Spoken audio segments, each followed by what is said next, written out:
Hi guys.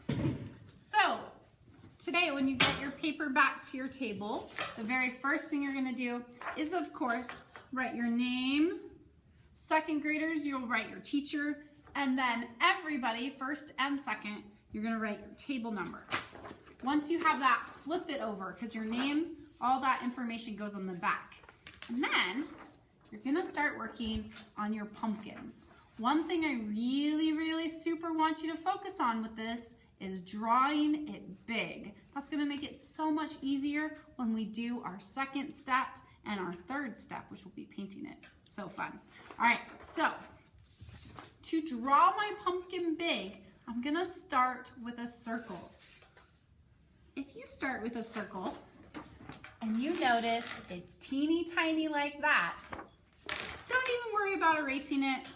Just draw another circle bigger.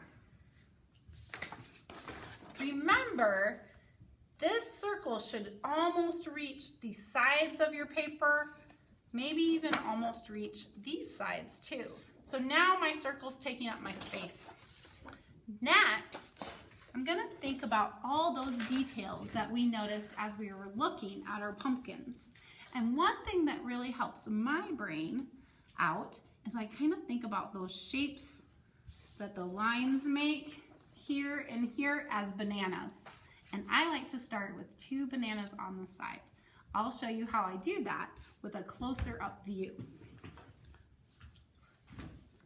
All right, so I'm gonna start here in the middle of the top of my pumpkin, and I'm gonna draw a line that goes to the bottom middle also. And to me, that looks like a banana. You can do it differently from that, and that's okay, as long as you're thinking about what a pumpkin looks like. This is just what helps me. And if we use our artist brains, we might come up with different ways to do things, and that's okay. Now I'm gonna keep adding lines in the middle here, and I can even look at the board to look at an example of a pumpkin.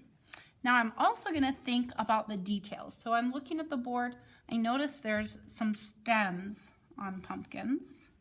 They kind of look like rectangles to me. So I'm gonna draw a stem. I might even draw some fun leaves coming from my pumpkin. Maybe even a curly vine.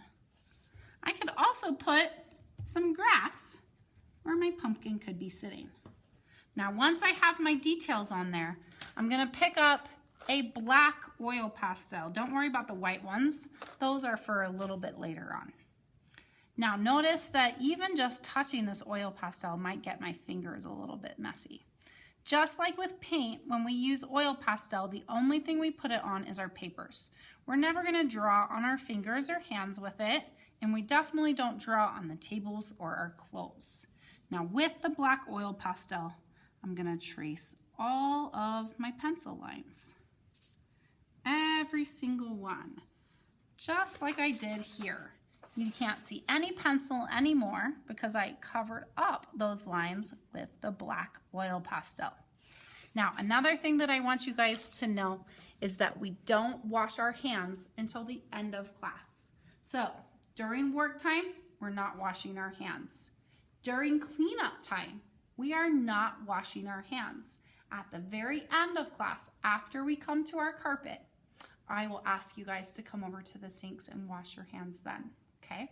And we'll practice that today. Have fun.